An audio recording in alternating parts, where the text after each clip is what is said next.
Picture this. You're standing at the edge of a dark, endless void. The abyss stretches before you, swallowing all light. What do you see? What do you feel? For many, it's fear, chaos, the collapse of everything familiar. But what if I told you that understanding this abyss, within you and around you, holds the secret to unlocking your truest potential? Stay with me on this journey. By the end, you'll uncover truths that could transform how you see yourself and the world.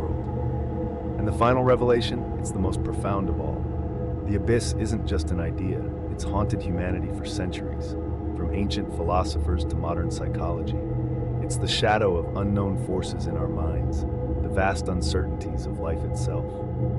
Today, we're diving deep, not just to explore what it means, but to discover how it shapes your choices, your fears, and your growth. Are you ready to face it, to harness its power, to emerge stronger, wiser, and unstoppable? Let's step into the void together. Let's begin our journey into the psychology of the abyss, a voyage that promises enlightenment, growth, and perhaps even transformation. What is the abyss? For Nietzsche, it was both literal and metaphorical, a chasm representing the challenges and truths we'd rather avoid. But the abyss isn't just a philosophical abstraction, it is a psychological reality. Carl Jung, the father of analytical psychology, described a similar concept in what he called the shadow. The shadow encompasses the parts of ourselves we suppress, reject, or fail to recognize. It's where our fears, insecurities, and unacknowledged desires reside. The abyss, then, is not just external, it exists within us all. Have you ever faced a situation that made you feel like you were spiraling into chaos? A time when life seemed overwhelming and clarity felt impossible? That's the abyss in action. It's that unsettling void where everything familiar crumbles, leaving you exposed to uncertainty. But here's the paradox. The abyss, as terrifying as it may seem, is also a source of untapped power. Jung believed that confronting the shadow was essential for personal growth. Similarly, staring into the abyss is necessary for true self-discovery. When we avoid the abyss, we also avoid the truths it contains. Think of it as a mirror, one that reflects not only your flaws, but also your strengths and potential.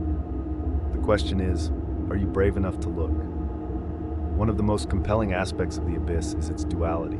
On one hand, it symbolizes destruction, the annihilation of comfort, identity, and certainty. On the other hand, it represents creation, the possibility of reinventing oneself, of finding strength in adversity. This duality mirrors the cycle of life itself. From chaos comes order, and from order, chaos inevitably emerges. Let's turn to another thinker, Søren Kierkegaard, often regarded as the father of existentialism. Kierkegaard wrote about the dizziness of freedom, a feeling akin to standing on the edge of a cliff, looking into the infinite possibilities of existence. The abyss, in his view, is both a threat and an opportunity. It's the space where we confront the weight of our choices and the consequences of our freedom. Here's something to ponder. How often do you find yourself avoiding difficult truths or uncomfortable situations? What if, instead of running, you chose to confront them head-on? The abyss challenges us to face what we fear most, but in doing so, it offers a chance to grow. Let's consider a real-world example, failure. Failure is often perceived as a fall into the abyss, a dark place where we question our worth and abilities. Yet if you study the lives of great innovators, leaders, and thinkers, you'll find a common thread. They didn't fear failure, they embraced it. For them, failure was not the end, but a gateway to new insights, strategies, and achievements. Take Thomas Edison, for instance. When asked about his thousands of failed attempts to create the light bulb, he famously replied, "I have not failed. I've just found 10,000 ways that won't work." For Edison, the abyss of failure wasn't a void to avoid. It was a space to explore and learn. The lesson here is profound. The abyss, when faced with courage, becomes a crucible for transformation. It strips away illusions and forces us to confront our essence. And in that confrontation, we find clarity, strength, and purpose as we move forward. Think about this. What is your abyss? Is it a fear of failure, rejection, or the unknown? How might your life change if you stopped running from it and started facing it?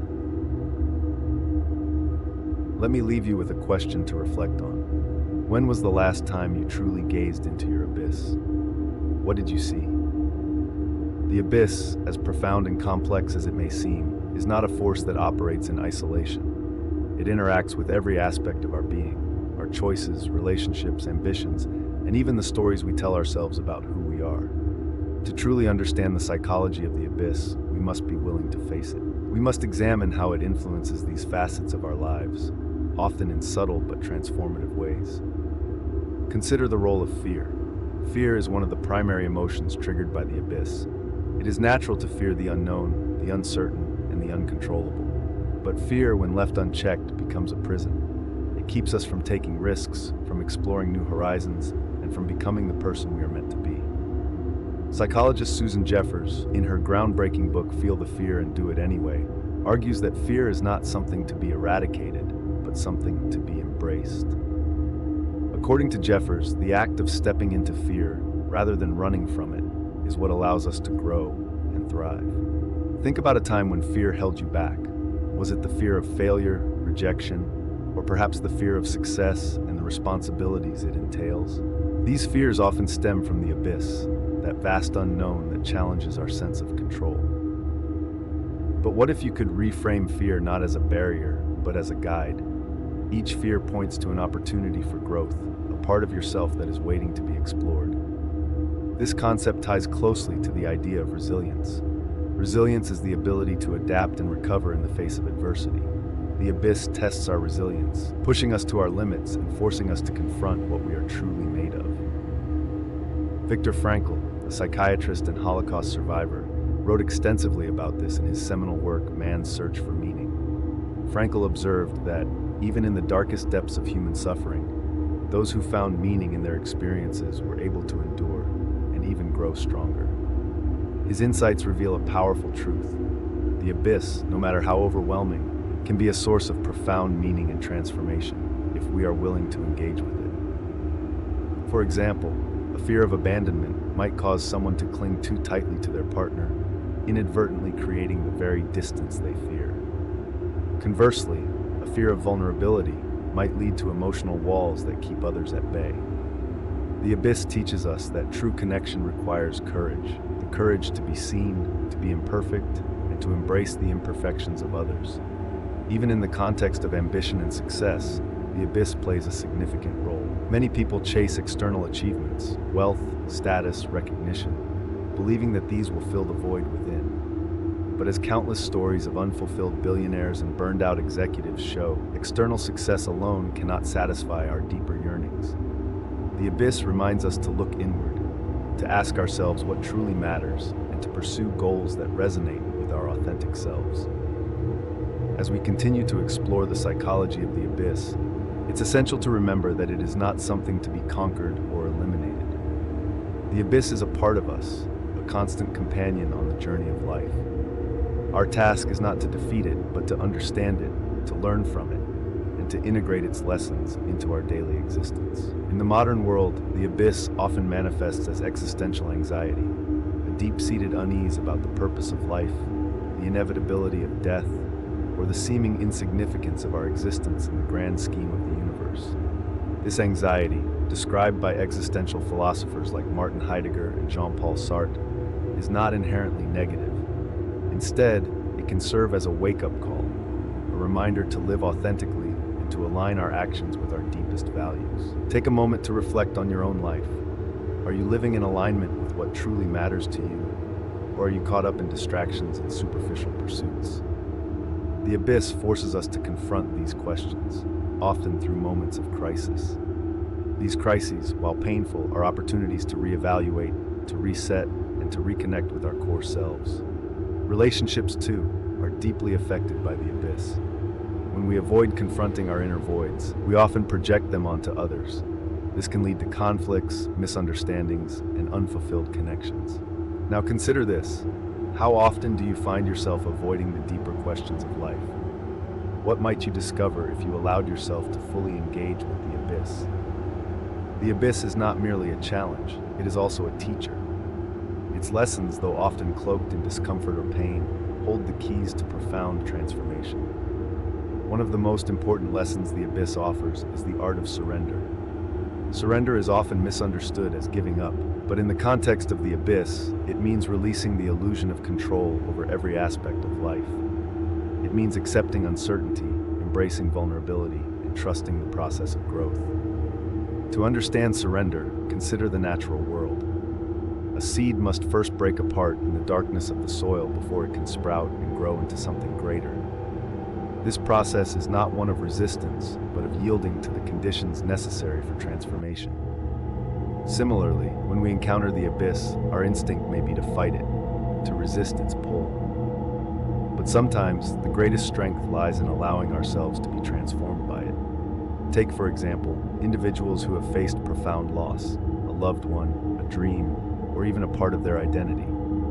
At first, the abyss of grief can feel all-consuming. It is tempting to numb the pain or to distract oneself with superficial comforts. But those who choose to sit with their grief, to acknowledge it, and to explore its depths often emerge with a renewed sense of purpose and clarity. This is not to say that the pain disappears, but rather that it becomes a source of wisdom and strength. Another lesson the abyss teaches is the value of humility. In facing the vast unknown, we are reminded of our limitations, our fragility, and our interdependence. This humility is not a weakness, but a gateway to deeper connection with ourselves, with others, and with the larger forces that shape our existence. Think of the great minds throughout history who dared to grapple with the mysteries of life. Socrates, who admitted that true wisdom lies in knowing that one knows nothing, and Albert Einstein, who described the universe as a cosmic religious feeling. Both embraced the humility that comes from confronting the abyss. In doing so, they discovered insights that have shaped humanity's understanding of the world. In the realm of psychology, the abyss is also closely tied to the concept of meaning-making.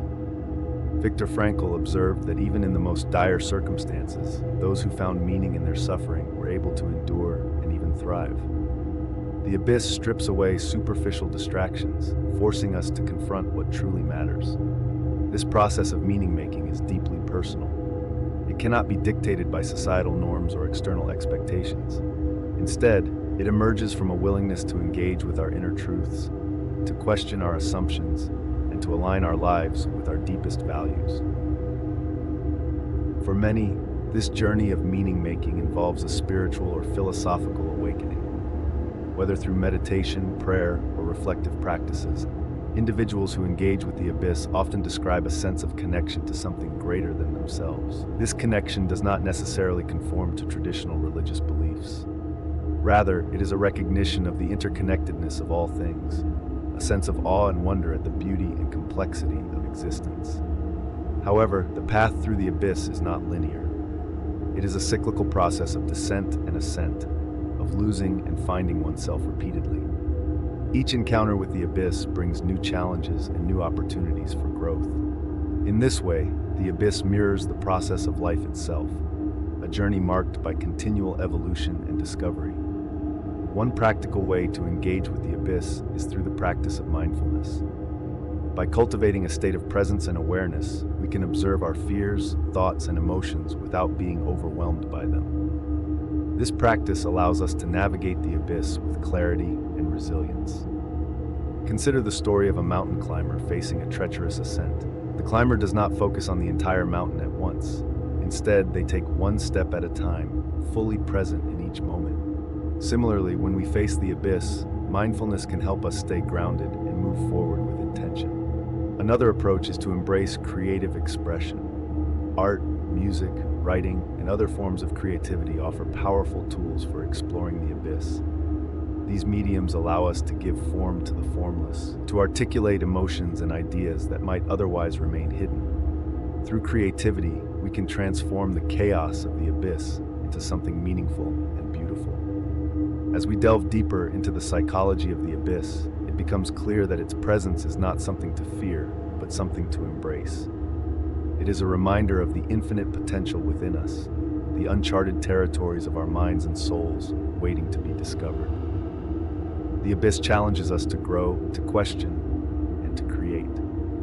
It is both a mirror and a crucible, reflecting who we are while shaping who we can become. Let me leave you with this thought. What might your life look like if you viewed the abyss not as a threat, but as an invitation? How would your choices, relationships, and sense of self evolve if you embraced the unknown with courage and curiosity? As we approach the culmination of our journey into the abyss, it is time to reflect on its ultimate purpose. The abyss, as we have seen, is not merely an obstacle or a threat. It is a gateway, a passage to a deeper understanding of ourselves and the world. But what lies on the other side of the abyss? What do we gain from facing it, and how do we carry its lessons into our everyday lives? One of the most profound gifts of engaging with the abyss is the emergence of authenticity. To be authentic is to live in alignment with one's true self, free from the masks and facades imposed by societal expectations or the fear of judgment. The abyss strips away these superficial layers, exposing the core of who we are. This process can be uncomfortable, even painful, but it is also liberating. Authenticity allows us to live with integrity, to pursue goals that resonate deeply with our values, and to form genuine connections with others. Let me leave you with this thought. What might your life look like if you viewed the abyss not as a threat, but as an invitation? How would your choices, relationships, and sense of self evolve if you embraced the unknown with courage and curiosity? As we approach the culmination of our journey into the abyss, it is time to reflect on its ultimate purpose. The abyss, as we have seen, is not merely an obstacle or a threat. It is a gateway, a passage to a deeper understanding of ourselves and the world. But what lies on the other side of the abyss? What do we gain from facing it, and how do we carry its lessons into our everyday lives? One of the most profound gifts of engaging with the abyss is the emergence of authenticity. To be authentic is to live in alignment with one's true self, free from the masks and facades imposed by societal expectations or the fear of judgment. The abyss strips away these superficial layers, exposing the core of who we are. This process can be uncomfortable, even painful, but it is also liberating. Authenticity allows us to live with integrity, to pursue goals that resonate deeply with our values, and to form genuine connections with others. Consider the story of the phoenix, a mythical bird that must perish in flames before rising anew from its ashes. The phoenix's rebirth is a powerful metaphor for the journey through the abyss. It reminds us that destruction and creation are inseparable, that the end of one chapter is the beginning of another. When we emerge from the abyss, we do so not as the same person we were before, but as someone renewed, transformed, and more aligned with our essence. This transformation is evident in countless personal and historical examples. Think of Nelson Mandela, who spent 27 years in prison, a profound encounter with the abyss. Yet instead of succumbing to bitterness or despair, Mandela emerged as a leader of reconciliation and hope. His journey through the abyss was not just a personal triumph. It became a source of inspiration for millions around the world. But the gifts of the abyss are not limited to grand historical figures. They are available to each of us in our daily lives. The courage to face a difficult conversation, the resilience to overcome a setback, the wisdom to let go of what no longer serves us. These are all fruits of engaging with the abyss. The final and perhaps most important lesson of the abyss is the realization that it is not something to be conquered once and for all. Life is a series of encounters with the abyss, each one offering new challenges and opportunities for growth. The goal is not to escape the abyss, but to develop the skills, mindset, and heart needed to navigate it with grace and courage. One of these skills is self-compassion. As we confront our fears, doubts, and imperfections, it is crucial to treat ourselves with kindness and understanding. Psychologist Kristin Neff emphasizes that self-compassion involves three components: self-kindness, recognizing our shared humanity, and mindfulness. By cultivating self-compassion, we build the inner resources needed to face the abyss and emerge stronger. We can face the abyss without judgment or self-criticism, allowing ourselves to grow from the experience. Another skill is the ability to find meaning in adversity. This does not mean denying the pain or difficulty of the abyss, but rather seeking the lessons it has to offer. Viktor Frankl's insight, that suffering ceases to be unbearable when it is imbued with meaning, reminds us that even the darkest moments can contribute to our growth and purpose. Finally, the journey through the abyss teaches us the importance of community. While the abyss often feels like a solitary experience, we are never truly alone. Sharing our struggles, fears, and triumphs with others creates a sense of connection and support. Whether through friends, family, mentors, or broader communities, These relationships remind us that we are part of something greater than ourselves. As we conclude this exploration of the abyss, I invite you to carry its lessons into your life. The next time you face uncertainty, fear, or adversity, remember that the abyss is not an end but a beginning. It is a mirror, a teacher, and a catalyst for transformation. By embracing it, you unlock your potential, deepen your understanding, and strengthen your resilience. I leave you with this final question. How will you respond the next time the abyss calls? Will you turn away, or will you step forward and embrace the unknown with courage, curiosity, and an open heart? The choice is yours, and in that choice lies your power. Thank you for watching.